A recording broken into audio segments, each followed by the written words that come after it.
Welcome to Dehamrita YouTube channel. Please subscribe, like and share. ಬನ್ನಿ ಇವತ್ತು ಹೀರೆಕಾಯ್ದು ಎಣ್ಗಾಯಿ ಪಲ್ಯ ಮಾಡೋದು ಹೇಗೆ ಅಂತ ತೋರಿಸ್ಕೊಡ್ತೀನಿ.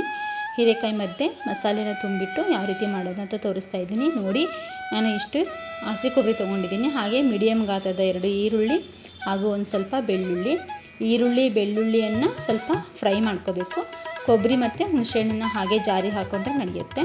ನೋಡಿ, ಕೊಬ್ಬರಿ, ಈರುಳ್ಳಿ, ಬೆಳ್ಳುಳ್ಳಿ, ಅರಿಶಿನ ಪುಡಿ, ಜೀರಿಗೆ, ಸಾಸಿವೆ, ಒಣಮೆಣಸಿನ್ಕಾಯಿ, ಹಾಗೆ ಇದನ್ನು ನೀಟಾಗಿ ಕಟ್ ಮಾಡ್ಕೊಂಡಿದ್ದೆ ಹೀರೆಕಾಯಿ, ಜೊತೆಗೆ ಸಾಂಬಾರು ಪುಡಿ ಇದ್ದರೆ ಸಾಂಬಾರು ಪುಡಿ, ಹಾಗೆ ನೆನೆಸಿಟ್ಟ ಒಂದು ಸ್ವಲ್ಪ ಕಡಲೆಬೇಳೆನ ಹಾಕ್ಕೋಬೇಕು, ಥಿಕ್ನೆಸ್ ಬರುತ್ತೆ.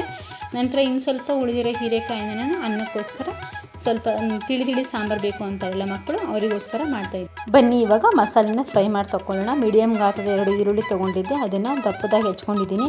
ಇದನ್ನು ಫ್ರೈ ಮಾಡ್ತಾಯಿದ್ದೀನಿ. ಇದಕ್ಕೆ ಟೊಮೊಟೊ ಹಣ್ಣು ಹಾಕೋದು ಬೇಡ ಫ್ರೆಂಡ್ಸು, ಹುಣಸೆ ಹಣ್ಣಿನ ಹುಳಿ ಸ್ವಲ್ಪ ಬೆಲ್ಲ ಹಾಕಿದ್ರೆ ಚೆನ್ನಾಗಿರುತ್ತೆ. ನೋಡಿ, ಈರುಳ್ಳಿ ಹಾಗೆ ಬೆಳ್ಳುಳ್ಳಿ ಸ್ವಲ್ಪ ಕೆಂಪಗಾಗೋ ತನಕ ಫ್ರೈ ಮಾಡ್ಕೊಳ್ಳೋಣ. ಇದಾದ ನಂತರ ಇದಕ್ಕೆ ಜೀರಿಗೆ, ಸಾಸಿವೆ, ಸ್ವಲ್ಪ ಬೇಕಿದ್ರೆ ನೀವು ಮೆಂತ್ಯ ಕಾಳನ್ನು ಹಾಕೋಬೋದು. ಇದನ್ನೆಲ್ಲ ಹಾಕಿಬಿಟ್ಟು ನೀಟಾಗಿ ಫ್ರೈ ಮಾಡಿ ತಗೊಂಡ್ಬಿಡಿ. ನೋಡಿ, ನಾನಿವಾಗ ಜೀರಿಗೆ, ಒಣಮೆಣಸಿನ್ಕಾಯಿ ಹಾಗೆ ಸಾಸಿವೆನ ಫ್ರೈ ಮಾಡ್ತಾಯಿದ್ದೀನಿ. ಸಾಸಿವೆ ಕೂಡ ಫ್ರೈ ಮಾಡ್ಕೊಳ್ಳೇಬೇಕು. ಆಮೇಲೆ ನೆನೆಸಿಟ್ಟ ಬಟಾಣಿ ಕಡಲೆಬೇಳೆ ಇವೆಲ್ಲ ಹಾಕಿಬಿಟ್ಟು ನೀಟಾಗಿ ಮಿಕ್ಸಿ ಮಾಡ್ಕೊಂಡು ಬಂದುಬಿಟ್ಟಿದ್ದೀನಿ. ನೋಡಿ, ಈ ರೀತಿ ಮಸಾಲೆ ರೆಡಿಯಾಗಿದೆ. ಇವಾಗ ಈ ಮಸಾಲೆಯನ್ನು ನಾನು ಏನು ಮಾಡ್ತೀನಪ್ಪ ಅಂದರೆ ಅದರ ಒಳಗಡೆಗೆ ಇವಾಗ ತುಂಬ್ತೀನಿ.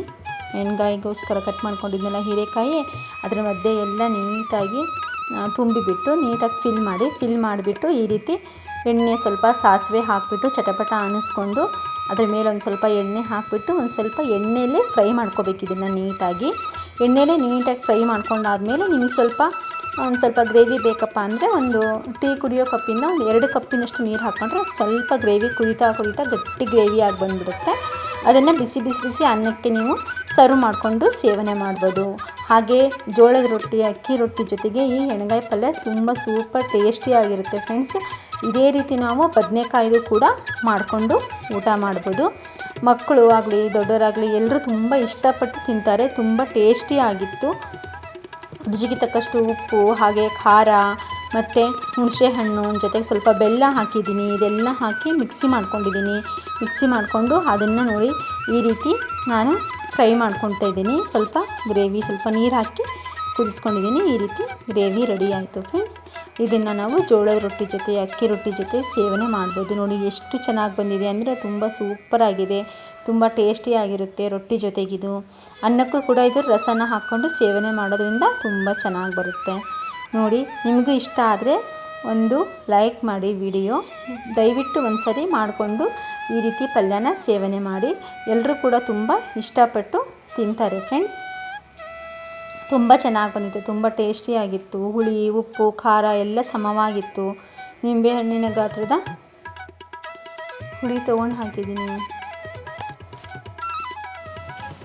ನೆಕ್ಸ್ಟ್ ನೋಡಿ, ನಾನು ಅದೇ ಸೇಮ್ ಮಸಾಲೆನೇ ಹಾಕಿಬಿಟ್ಟು ಚಿಕ್ಕದಾಗಿ ಹೆಚ್ಕೊಂಡಿದ್ದೆ ಅಲ್ವಾ ಹೀರೆಕಾಯಿ, ಅದಕ್ಕೊಂದು ಸ್ವಲ್ಪ ಮಸಾಲೆ ಇದೇ ರೀತಿ ಸೇಮ್ ಒಗ್ಗರಣೆ ಹಾಕಿಬಿಟ್ಟು ಅದನ್ನು ಮಕ್ಕಳಿಗೋಸ್ಕರ ಹಾಗೆ ಸ್ವಲ್ಪ ತಿಳಿ ಸಾಂಬಾರು ಬೇಕು ಅಂದಿದ್ದಕ್ಕೋಸ್ಕರ ಮಾಡ್ತಾಯಿದ್ದೀನಿ.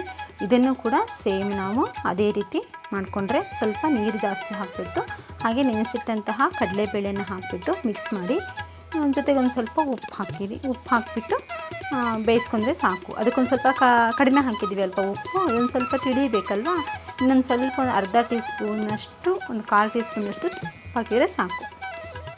ದಯವಿಟ್ಟು ನಮ್ಮ ಚಾನಲ್ನ ಸಬ್ಸ್ಕ್ರೈಬ್ ಮಾಡಿ ಹಾಗೆ ಲೈಕ್ ಮಾಡಿ. ಇಷ್ಟವಾದರೆ ಹಾಗೆ ನಿಮಗೇನಾದರೂ ಡೌಟ್ ಇದ್ದರೆ ಕಾಮೆಂಟ್ ಮೂಲಕ ಕೇಳಿ, ನಾನು ಖಂಡಿತವಾಗ್ಲೂ ಅದಕ್ಕೆ ಉತ್ತರ ಕೊಡ್ತೀನಿ. ದಯವಿಟ್ಟು ಯಾರೆಲ್ಲ ಸಬ್ಸ್ಕ್ರೈಬ್ ಮಾಡದೆ ವೀಡಿಯೋಸ್ ನೋಡ್ತಾ ಇದ್ದೀರಾ, ದಯವಿಟ್ಟು ವೀಡಿಯೋನ ಸಬ್ಸ್ಕ್ರೈಬ್ ಮಾಡಿ. ಹಾಗೆ ಇಷ್ಟವಾದಲ್ಲಿ ಲೈಕ್ ಮಾಡಿ, ನಿಮ್ಮ ಫ್ಯಾಮಿಲಿ ಆ್ಯಂಡ್ ಫ್ರೆಂಡ್ಸ್ಗೆ ಶೇರ್ ಮಾಡಿ. Thank you.